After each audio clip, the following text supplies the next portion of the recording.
Human African trypanosomiasis, also called sleeping sickness, is a parasitic infection caused by Trypanosoma brucei.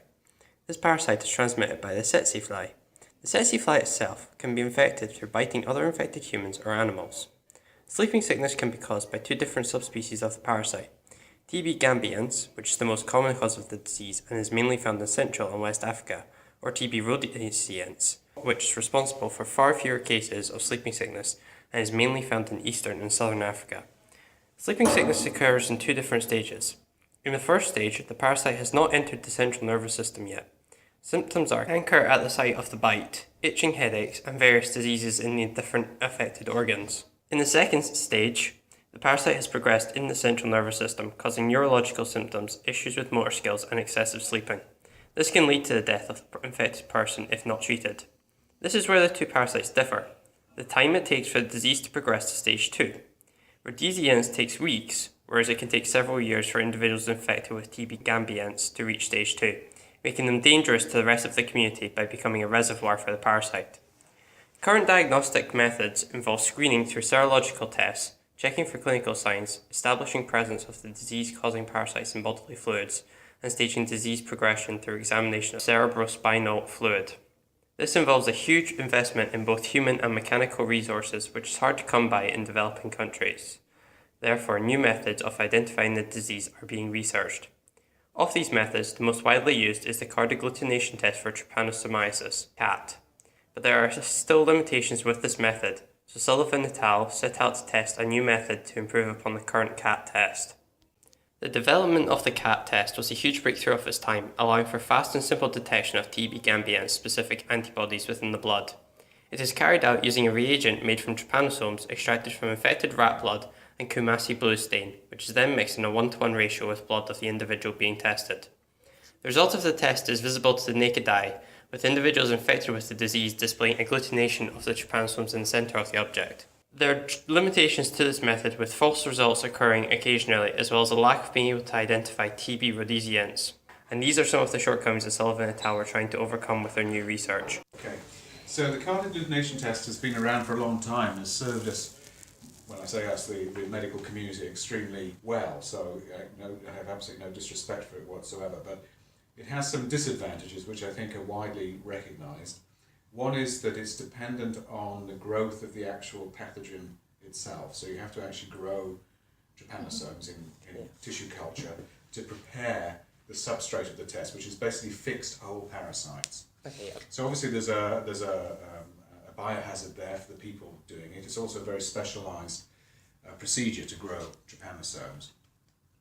So it's not a test which is robust from a production point of view, unlike something which is, say, based on recombinant proteins, which can be expressed anywhere in the world. So that's one of its disadvantages.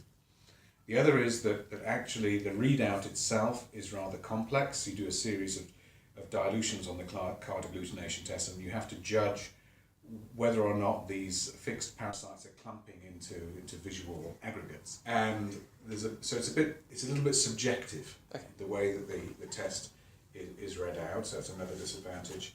And the last one really is that it has no capability of detecting TB rhodesiense sleeping sickness, albeit that's only sort of 2 to 5% of sleeping sickness cases, but it really doesn't detect any of those at all. So those are perhaps its three weaknesses, but that's not to say it's a bad test. It's just the best we had. Yeah.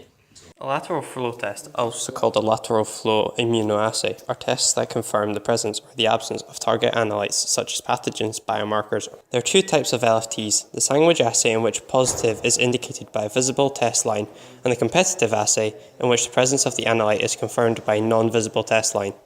In this case, the LFT developed was a sandwich assay. LFTs work by loading the sample onto the sample pad, which can contain filters depending on the type of sample used. This sample will migrate through the conjugate release pad and then a porous membrane through a capillary gradient. If the sample contains the analyte, it will bind to antibodies specific to the analyte, who are also bound to coloured particles.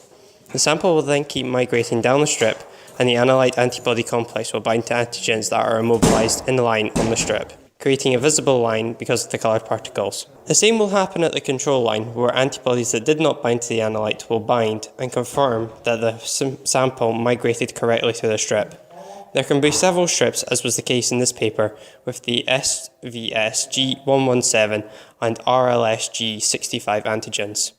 Yeah, the lateral flow tests, I think what's really nice about them is they don't require any specialist training. They're extremely thermostable and they're smaller, they're more convenient to use, and particularly the version that's gone into full commercial production is both of the bands, both of the antigens are recombinant antigens. So actually our prototype, which this paper is about, is one recombinant antigen and one non-recombinant. And what they've done is they've taken our recombinant antigen from our test and combined it with recombinant antigen from another test that they already had, and made, if you like, a new super duper test, and that's the one that's in production now, just for clarity. After much research and analysis, a new diagnostic test was recently released for the identification of sleeping sickness within individuals using the dual antigen method identified in the paper by Sullivan et al. The new test, SD Byline HAT 2.0, costs 50 US cents each and requires no specialist equipment to diagnose sleeping sickness from a pinprick of blood, providing the same level of accuracy but in a more robust production format.